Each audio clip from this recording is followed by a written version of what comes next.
ரசம், சாம்பார், தயிர் சாதம் இந்த 3க்குமே நல்லா தொட்டு சாப்பிட்ற மாதிரி ஒரு கார சாரமான வாழைக்காய் ஃப்ரை செய்யலாம் வாங்க.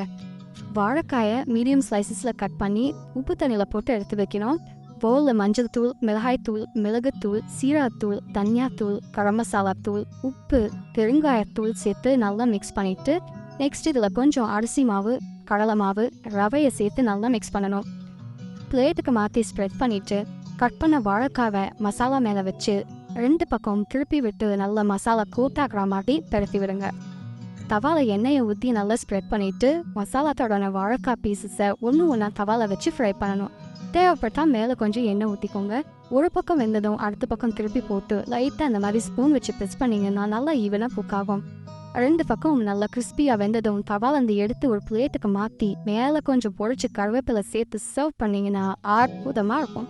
வாழைக்காய் ஃப்ரை வெளியில் கிறிஸ்பியாகவும் உள்ள நல்லா சாஃப்டாகவும் வெந்திருக்கு பாருங்க. இந்த ஃப்ரையை நீங்கள் சாம்பார், ரசம், தயிர் சாதம், குழம்பு சாதம் எல்லாத்துக்குமே வச்சு ரசித்து சாப்பிடுங்க.